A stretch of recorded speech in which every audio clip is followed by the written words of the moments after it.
So now we can see we have this MariaDB, and in MariaDB we did not select any database. So first of all, let's create a database.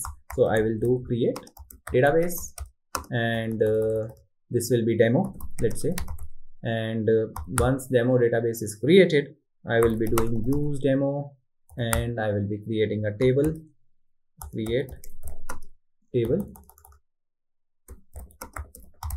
and this will be like a test table, and I will be specifying id is int, and here we have length 6 and then semicolon. Okay, so the table has been created. So now we have to insert some data into the table. So let's insert like 7 rows. So these 7 rows you can get it from the instructions that I've already shared. So we already got these 7 rows. So now we are having this table. So we will just do count star or select also we can do. So we will just see everything is okay in the test table.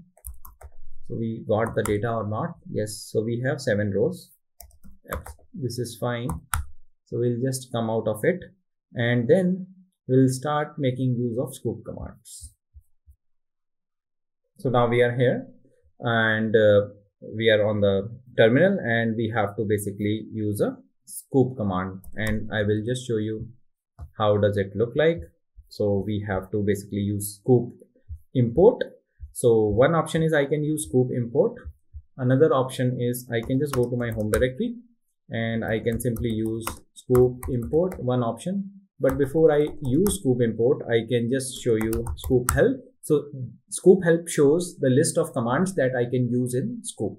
So now let's do scoop import, and here you will find like I am using the syntax. So I can just get the syntax from the but I don't want to use the exact entire syntax. So let me make some modifications also here.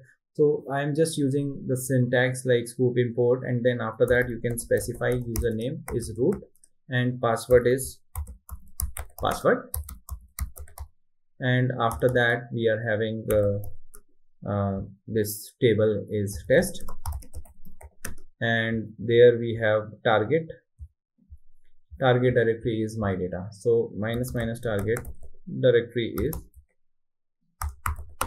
my data. So I'm putting this data into my home directory under my data directory. So let's perform scoop import.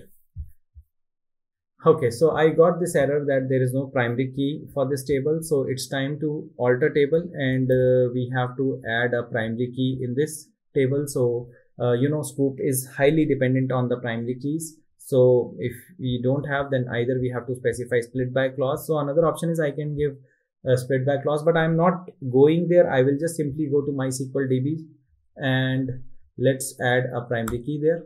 So I'm inside the MySQL DB and I will say use demo, and then I will say alter table. This is test, and this test table I want to say add primary key. This is primary key, and I will say this is ID. So this is only one column, so I am just changing it, and then I will say describe this table, describe ID, describe test, sorry, so describe test, and then you can see whether we got the primary key or not. Yes, we have the primary key, so we can exit out of it, and we will run this scoop command again.